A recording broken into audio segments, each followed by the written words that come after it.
దేవునికి స్తోత్రం. హల్లెలూయా. పరిశుద్ధ గ్రంథము నుండి పరమగీతముల గ్రంథము మొదటి అధ్యాయము, పరమగీతముల గ్రంథము మొదటి అధ్యాయము 14వ వచనమును చదువుకుందాం. నాకు నా ప్రియుడు ఎంగేది ద్రాక్షవనములోని కర్పూరపు పూగుత్తులతో సమానుడు. దేవునికి స్తోత్రం. హల్లెలూయా. ప్రియమైనటువంటి వారరా, ఒక ప్రేయసి తన ప్రియుని గూర్చి చెప్తున్న మాటలు ఇది. ఎవరు? ఒక ప్రేయసి తన ప్రియుని గూర్చి మాట్లాడుతున్నటువంటి మాటలు. ప్రియమైనటువంటి వాళ్ళరా, ఈ ప్రేయసి అనగా ప్రియురాలు, అంతేనా? ఇక్కడ ప్రేయసి స్థానంలో ఎవరంటే సంఘము. మరి ప్రియుడు ఎవరంటే ప్రభు అయినటువంటి యేసుక్రీస్తు. ఇక్కడ ప్రేయసి తన ప్రియుని గూర్చి చెప్తున్నటువంటి మాటలలో మనం ఆలోచన చేసినట్లయితే ఆమంటుంది, నాకు నా ప్రియుడు, నాకు నా ప్రియుడు ఇంగేది ద్రాక్షవనములోని కర్పూరపు పూగుత్తులతో సమానుడు. ప్రియమైనటువంటి వాళ్ళరా, ఈ ఇంగేదితో సమానము అని చెప్తుంది. ఇంగేదిలో ఉన్నటువంటి ఆ ద్రాక్షవనములో ఉన్నటువంటి ఆ కర్పూరపు పూగుత్తులతో సమానుడుగా ఉన్నాడనేటువంటి విషయాన్ని తన యొక్క ప్రేయసి తన ప్రియుని గూర్చి చెప్తున్నటువంటి మాటలు. ప్రియమైనటువంటి వాళ్ళరా, ఈ ఎంగేది అనేటువంటి యొక్క మరి మాటను గూర్చి మనం ఆలోచన చేసినట్లయితే, ఎంగేది అనగా ఫలభరితమైనటువంటి, ఏంటమ్మా? ఫలభరితమైనటువంటి మరి స్థలమని అర్థం. రెండవదిగా మనం చూసినట్లయితే ఎంగేది అనగా జీవపు ఓట. ఏంటండి? ఈ జీవపు ఓట అండి ఎంగేది అనేటువంటి మాటకు అర్థం. ప్రేర ఈ యొక్క ఎంగేది అనేటువంటి ప్రాంతము ఎక్కడ ఉన్నదని మనం ఆలోచన చేసినట్లయితే ఇజ్రాయేలు దేశములో మరి ఒక ప్రాంతం ఇది. ఈ ఎంగేది అనేది చాలా చిన్న ప్రాంతం అండి. ఎంగేది అనేది చాలా చిన్న ప్రదేశం అండి. మరి ఈ ఎంగేది యొక్క ప్రాంతం ఎంత ప్రదేశం అంటే ఇంచుమించుగా 40 కిలోమీటర్ల మరి కలిగినటువంటి ఒక ప్రాంతం అండి ఇది. అయితే ఈ యొక్క ఎంగేది అనేది ఎక్కడుందని తెలుసండి? ఎడారిలో ఉన్నటువంటి ప్రాంతం అటండి. చుట్టూ ఎడారిలో ఈ ఏది ఉందటండి? ఈ ఎంగేది ఉందటండి. ఈ ఎంగేది ఎలాగుందట తెలుసండి? మరి జీవపు ఓటలతోటి, దేంతోటమ్మా? జీవపు ఓటలతోటి మరి అక్కడ ఉన్నటువంటి ఆ ప్రదేశం ఉంది చూడండి, ఎడారి ప్రాంతంలో ఉన్నటువంటి ఈ ఎంగేది అంటే ప్రాంతం ఎలాగుందటండి? పచ్చటి ప్రాంతం అండి. అర్థమవుతుందా? ఈ ఎంగేదిలో ఉన్నటువంటి ఈ ప్రదేశం ఉంది చూడండి, ఈ ప్రదేశంలో ఏమున్నాయటండి? చక్కటి ద్రాక్ష తోటలు ఉన్నాయట. ఏమున్నాయి? చక్కటి ద్రాక్ష తోటలు ఉన్నాయటండి. ఈ ద్రాక్ష తోటలతోటి చక్కటి పచ్చదనం కలిగి, చెట్లు కలిగి, అక్కడ నీరు కలిగి. ఎడారిలో ఏముండదండి? నీరుండవు, కానీ చుట్టూ ఎడారే, ఎక్కడ నీళ్ళు చొక్కు ఉండదండి. కానీ అక్కడ ఉన్నటువంటి ఒక సారవంతమైనటువంటి ఫలభరితమైనటువంటి నేల అటండి ఇది. అర్థమవుతుందా? చుట్టూ ఏంటండి? ఎడారి, ఎటు చూసిన ఎడారే. ఆ ఎడారి ప్రాంతములు మనం చూసినట్లయితే ఈ ఎంగేది ఎలాగుందంటే తెలుసండి? పచ్చని చెట్లతోటి, మొక్కలతోటి, తోటలతోటి, పూలతోటి ఇవన్నీ నింపబడి ఉన్నదండి. అనగా అక్కడ ఏముందట తెలుసండి? జీవపు ఓట. దేవునికి స్తోత్రం. నా ప్రియుడు నాకు ఎలా కనబడుతున్నాడు? ఎంగేదిలాగా కనబడుతున్నాడు. దేవునికి స్తోత్రం. హల్లెలూయా, హల్లెలూయా. నా ప్రియుడు నాకు ఎలాగున్నాడు అంటున్నాడు తెలుసండి? ఎంగేది లాగా నా ప్రియుడు నాకు కనబడుచున్నాడని ఇక్కడ ఒక ప్రియురాలు తన ప్రియుని గూర్చి ఏం చేస్తుందండి? పాడుతుందండి. సంఘానికైనా ఎలాగుండాలి? సంఘానికైనా ఎలాగుండాలి? ఎంగేది ఎన్గేదిలాగా ఆయన సంఘానికి ఉండాలి. ఎవరు అయితే ఆయనను ఎంగేదిగా కలిగి ఉంటారో వారి జీవితాలు ఏమవుతాయో తెలుసంటే సస్యశ్యామలం అవుతాయి. వారి జీవితాలు ఫలభరితంగా ఉంటుంది. వారి జీవితాలు జీవపు ఓటలాగా ఉంటుందండి. దేవునికి స్తోత్రం. హల్లెలూయా, హల్లెలూయా. ఎడారి ప్రాంతాన్ని మనం పరిశీలన చేసినట్లయితే ఎడారి ప్రాంతం అంతా కూడా ఎలాగుంటుందట, ఇసుక దెబ్బలాగా ఉంటుందండి. ఆ ప్రాంతంలో మనం కొన్ని నిమిషాలు ఉన్నామంటే మనకి ఆ వేడికి మనం తట్టుకోలేమండి. అటువంటి ఎడారి ప్రాంతంలోనటండి ఏది ఉందటండి, ఎంగేది ఉందటండి. నా ప్రియుడు నా కంటికి ఎలా కనబడుతున్నాడు అంటుందండి, ఎంగేదిలాగా కనబడుతున్నాడు. మన కంటికి మన ప్రభు ఎలా కనపడాలి, ఎంగేదిలాగా కనపడాలి. ఆయన ఎవరైతే ఎంగేదిలాగా కలిగి ఉంటారో వారి జీవితాలు ఏమవుతాయో తెలుసండి, ఫలభరితం అవుతుంది.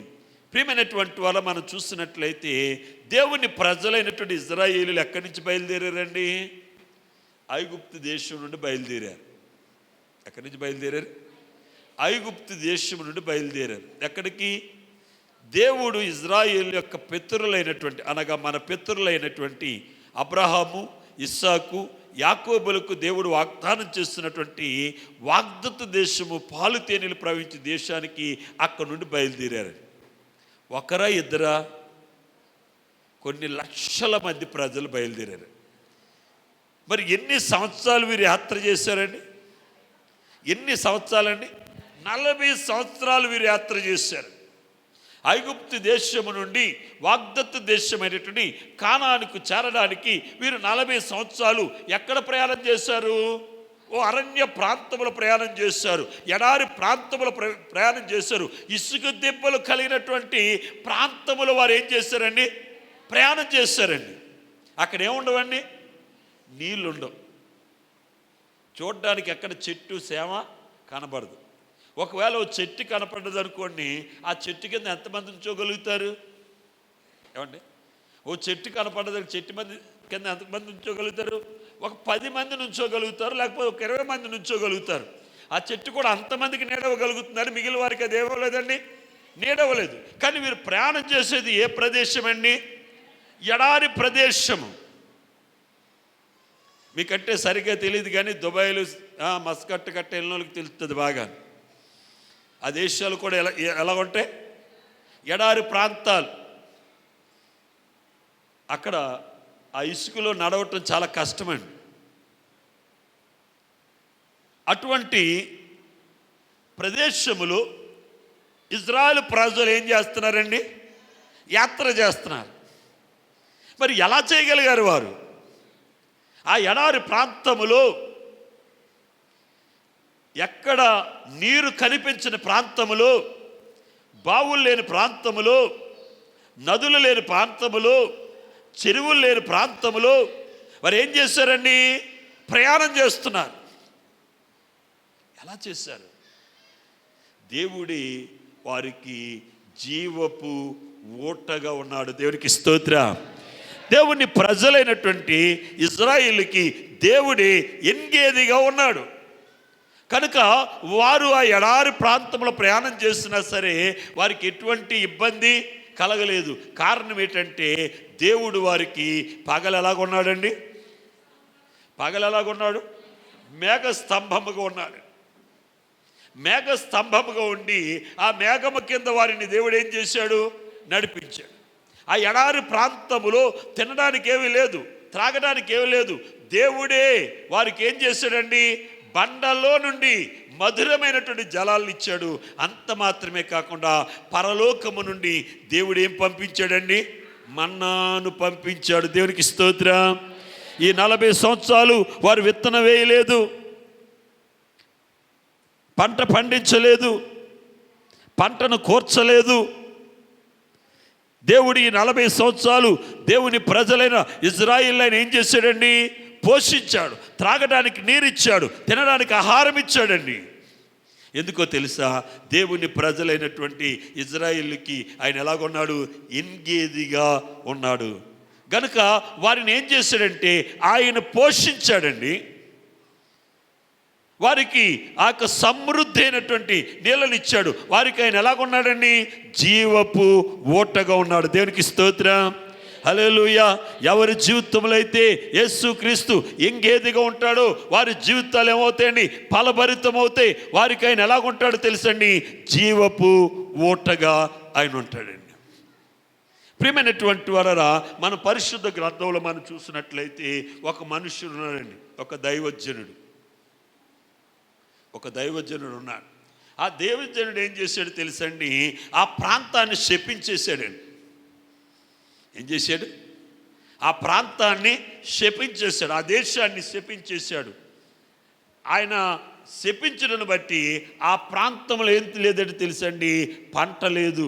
కారణం ఏంటంటే భూమి మీదకి ఏం రావట్లేదు తెలుసండి? ఏం రావట్లేదు? వర్షము రావట్లేదండి. కనుక భూమిలో పంట పండట్లేదు. మరి ఆ యొక్క దైవజనుని దేవుడు పోషిస్తున్నాడు. ఎలా పోషిస్తున్నాడు తెలుసండి? కేరీతు వాగు దగ్గర అతను ఉండమన్నాడు. అక్కడ ఉంటే దేవుడు ఏం చేశాడు తెలుసండి? కాకులకు ఆజ్ఞించి ఉదయము సాయంత్రము కాకుల ద్వారా ఏం పంపుతున్నాడండి? ఆహారాన్ని పంపుతున్నాడు. ఆ వాగు యొక్క నీరు త్రాగుతున్నాడండి. వర్షము కురవక ఆ వాగు నీరు ఏమైపోయినాయండి? ఎండిపోయిందండి. వాగునీరు అయిపోతున్న సమయంలో సర్వోన్నతుడైన దేవుడు దైవజనుడితో మాట్లాడుతున్నాడు. ఓ దైవజనుడా, ఏట్లో నీళ్ళు అయిపోతున్నాయి, ఏట్లు ఏమైపోతున్నాయి? నీరు అయిపోతున్నాయి. అలాగే రాజింట్లో ఏమైపోతుంది? ఆహారం కూడా అయిపోతుంది. కనుక ఇంకా భూమి మీద వర్షం కురవడానికి ఇంకా టైం ఉంది. ఇప్పుడప్పుడే భూమి మీదకి ఏమి రాదు? వర్షం రాదు. దానికి ఇంకా కొంతకాలం టైం ఉంది. గనుక నీవు ఇక్కడి నుండి లేచి సారేపత్ అనేటువంటి ఊరికి వెళ్ళు. ఎక్కడికి వెళ్ళమన్నాడు? సారేపత్ అనే ఊరికి వెళ్ళు. ఆ ఊరికి వెళ్తే ఓ విధవరాలు ఉంటుంది. ఆ విధవరాలికి నేను ఆజ్ఞాపించాను. ఏం చేశాడట? విధవరాలికి అంటే ఆజ్ఞాపించాడట దేవుడు. ఏమని? దైవ సేవకుడు వస్తాడు, అతనికి ఆహారం పెట్టని. దేవునికి స్తోత్రం, హల్లెలూయా. రెండు చేతులు పైకెత్తి దేవునికి స్తోత్రం చెప్దామా? సంతోషంతో చెప్దామా? ఆనందంతో చెప్దామా? యేసు ప్రభు మనందరికీ కూడా ఎంగేదిగా ఉండును గాక. దేవుడు మనందరికీ కూడా సమృద్ధిని దయచేయును గాక. ప్రియమైనటువంటి వారరా, ఇక్కడ దైవజనుడైనటువంటి ఏలియాతో దేవుడు మాట్లాడుతూ ఉన్నాడు. నిన్ను పోషించడానికి సారేపత్తులో ఉన్నటువంటి ఒక విధవరాలికి నేనేం చేశాను? ఆజ్ఞాపించాను. నీ పోయి అక్కడుండు. ఎవరితో చెప్తున్నాడండి ఈ మాటలు? దైవజనుడితో చెప్తున్నాడు. దైవజనుడు దేవుని మాటకు విని ఆ సారేపత్ అని ఊరికి వెళ్ళాడు. ఆ విధవరాలతో మాట్లాడాడు. ఆ విధవరాలు అంది, అయ్యా, నా ఇంట్లో పెద్దగా ఏమీ లేదు, కొంచెం పిండి ఉంది, కొంచెం నూనె మాత్రం ఉంది. నేను ఈ కట్టెలు ఏరుకెళ్ళి నేను నా బిడ్డ బ్రతుకున్నట్లుగా 2 అప్పాలు కాల్చుకుంటే సరిపోద్ది అని చెప్పి. అప్పుడు దైవజనుడు ఆమెతో అన్నాడు, అమ్మ, నీవు అప్పము కాల్చినప్పుడు, నీవు అప్పం వేసినప్పుడు మొదట ఒక చిన్న అప్పం వేసి అది నాకు తీసుకురా.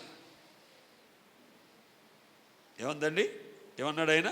ఒక చిన్న అప్పం వేసి నాకు తీసుకురా. దైవజనుడు చెప్పినట్టు ఇంట్లోకి వెళ్ళిందండి. ఆ పిండిలోంచి కొంత పిండి తీసి ఏం చేసిందండి? అప్పం వేసింది.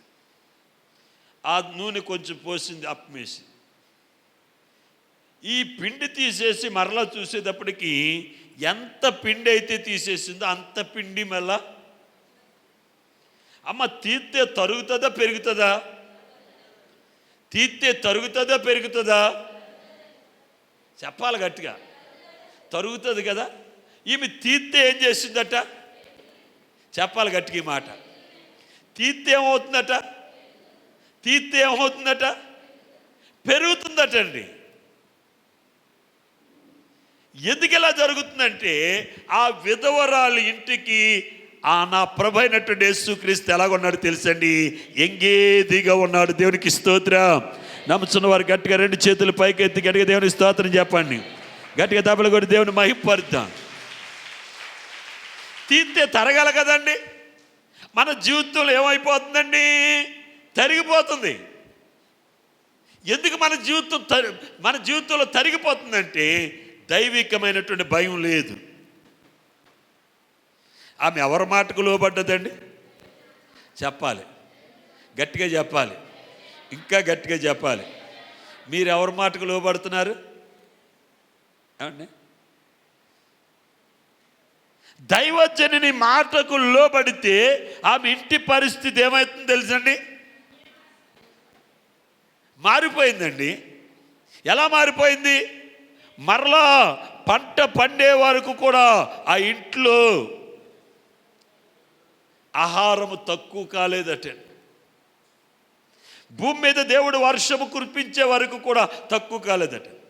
మరి దేవుడు ఇక్కడ మనం చూసినట్లయితే దైవజనుడైనటువంటి ఏలియాకు ఏ ఇంటిని చూపించాడండి? ఎవరి దగ్గరికి వెళ్ళమన్నాడు? విధవరాలి ఇంటికి వెళ్ళమన్నాడు. ఎవరింటికండి? ఏమైనా గొప్ప సంపన్నురాలా? విధవరాల దగ్గర ఏముంటుందండి? ఏముంటుంది చెప్పండి? ఓ రాజుగారి ఇంటికో, ఒక సంపన్నుడి ఇంటికో, ఒక గొప్పోడి ఇంటికో ఎక్కడికి వెళ్ళమని చెప్పలేదండి. దేవుడు ఎలాంటి ఆమెను సిద్ధపరిచాడండి? ఒక విధవరాలని, సంపాదన లేనటువంటి ఒక స్త్రీని. యజమాని లేడు కదండి. యజమాని లేని ఇల్లు ఎలాగుంటుంది? యజమాని లేడండి ఆ ఇంటికి. భర్తను కోల్పోయింది విధవరాలు. మరి విధవరాలిని ఏం పెట్టడానికి సిద్ధపరిచాడటండి? దైవజనునికి ఆహారం పెట్టడానికి సిద్ధపరిచాడట. అయితే దైవజనుడు ఏమంటున్నాడంటే, నువ్వు కాల్చినప్పుడు మొదటి అప్పము తీసుకొచ్చి నాకు ఇమ్మన్నప్పుడు ఆమె దైవజనుని మాటకు ఏమైందండి? చెప్పాలి, గట్టిగా గట్టిగా చెప్పాలి. దైవజనుని మాట అంటే ఏ మాట? దేవుని మాట. దేవునికి స్తోత్రం, హల్లెలూయా. దైవజనుని మాట అంటే దేవుని మాట. దేవుని మాటకు దేవుని ప్రజలు ఏమవ్వాలి? లోబడాలి. మీరు దైవజనుని మాటకు లోబడ్డారంటే మీ యొక్క కుటుంబము ఒక గొప్ప మార్పు చెందుతుంది. దేవునికి స్తోత్రం. విప్లవాత్మకమైనటువంటి మార్పు చెందుతుందండి. ఆమె పిండి తీసేస్తుంటే ఏమవుతుందటండి? తరగవలసింది ఏమవుతుందట? పెరుగుతుంది. నీ జీవితం కూడా పెరగాలంటే, నువ్వు అభివృద్ధి పొందాలంటే, నువ్వు ఆశీర్వదింపబడాలంటే దైవజనుని మాటకు నువ్వేమవ్వాలి? లోబడాలి.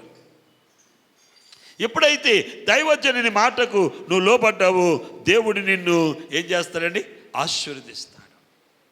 ఇక్కడ దైవజనుని మాటకు ఆ విధవరాలు లోబడింది కనుక దేవుడు ఆ ఇంటికి ఎలాగున్నాడండి? ఎంగేదిగా ఉన్నాడు. ఫలభరితమైనటువంటి. ఇంకా రెండవదిగా జీవపు ఓట. ఓట ఏం చేస్తుందండి? ఓట ఉబుగుతూ ఉంటుంది. ఆమె జీవితములో ఆ కృపగల దేవుడు ఎలాగున్నాడండి? జీవపు ఓటగా ఉన్నాడు. ప్రియ దైవ జనాంగమా, నీ జీవితంలో కూడా ప్రభు ఎలాగుండాలి? జీవపు ఓటగా ఉండాలి. ఆయన జీవపు ఓటగా ఉండాలంటే నీ జీవితంలో ఆయన ఎంగేదిగా మారాలి. ఆయన ఎంగేదిగా నీ జీవితంలో ఉండాలంటే నువ్వు దైవికమైనటువంటి భయాన్ని కలిగి ఉండాలి. దేవుని సేవకుని యొక్క మాటకు నువ్వు ఏమవ్వాలి?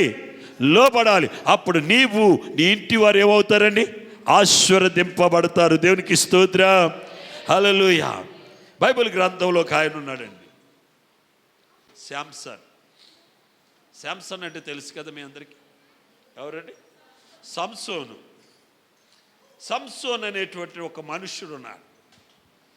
ఈ మనుష్యుడు ఎలాంటి వాడంటే దేవునికి నాజీరు చేయబడినటువంటి వాడు. నాజీరు చేయబడినటువంటి మొట్టమొదటి వ్యక్తి శాంసన్ అండి. ఈ సంసోను నాజీరు చేయబడ్డాడు. దైవికమైన అభిషేకము కలిగినటువంటి వ్యక్తి అండి. దేవుని ఆత్మ కలిగినటువంటి మనుష్యుడండి. ఒకసారి అటండి ఇజ్రాయిల్ మీదకట ఫిలిస్తీన్లు దండు వచ్చేసిందట. ఎవరు వచ్చేసారు? ఫిలిస్తీన్లు దండు వచ్చేసిందట. హల్లెలూయా. రెండు చేతులు పైకెత్తి గట్టిగా చెప్దామా? స్వరమిప్పి చెప్దామా? స్వరమిప్పి చెప్దామా గట్టిగా?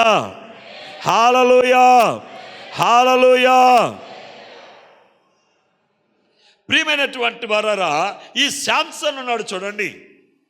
ఈ శాంసన్ దేవునికి నాజీరు చేయబడినటువంటి వ్యక్తి అండి. దైవికమైన ప్రతిష్ట కలిగినటువంటి వ్యక్తి. ఇజ్రాయెల్ ప్రజలు ఫిలిస్తీ దండు వచ్చినప్పుడు వారు భయపడిపోతున్నారండి, భయపడిపోతున్నారు. దండంతా వచ్చి ఎవరి మీద పడ్డదటండి? సంసోను మీద పడ్డదట. భారం ఎవరి మీద ఆడేశారు? నువ్వే మమ్మల్ని రక్షించాలి, నువ్వే కాపాడాలని. ఒక మనిషి ఇంకో మనిషిని కొట్టడం సమానమే. ఒక మనిషి ఇద్దరిని కొట్టాలంటే కష్టమే. ఒక మనుష్యుడు ఇద్దరిని కొట్టాలంటే అది నిజ జీవితంలో జరగదండి. అది సినిమాల్లో జరుగుతుందేమో కానీ నిజ జీవితంలో ఒక మనిషి ఒక్కడనే కొట్టగలడండి. ఇంకొకటి కొట్టాలంటే వాడు చాలా తెలివి ఉపయోగిస్తేనే కానీ ఇద్దరు కొట్టలేడండి. మూడో వాడు వస్తే ఇది అవుటేనండి. ముగ్గురు వచ్చారండి. కానీ ఒక దండు ఎవరి మీద పడిపోయారటండి? ఎవరి మీద పడిపోయారు? సంసోను మీద పడిపోయారటండి. అర్థమవుతుంది నా మాటలు? ఈ సంసోను మీద పడిపోయినప్పుడు సంసోను దగ్గర ఏమి లేదట, ఆయుధాలు ఏమి లేవటండి. వీళ్ళందరూ ఆయుధాలతో వచ్చేసారు. సంసోను దగ్గర ఆయుధం లేకపోతే అతనికి అటండి ఒక గాడిద యొక్క దవడ ఎముకట పచ్చి దొరికిందట. ఏ ఎముక దొరికిందట? గాడిద కులిపోయింది. కులిపోతే దాని యొక్క దవడ ఎముక ఒకటి పచ్చి దొరికిందట.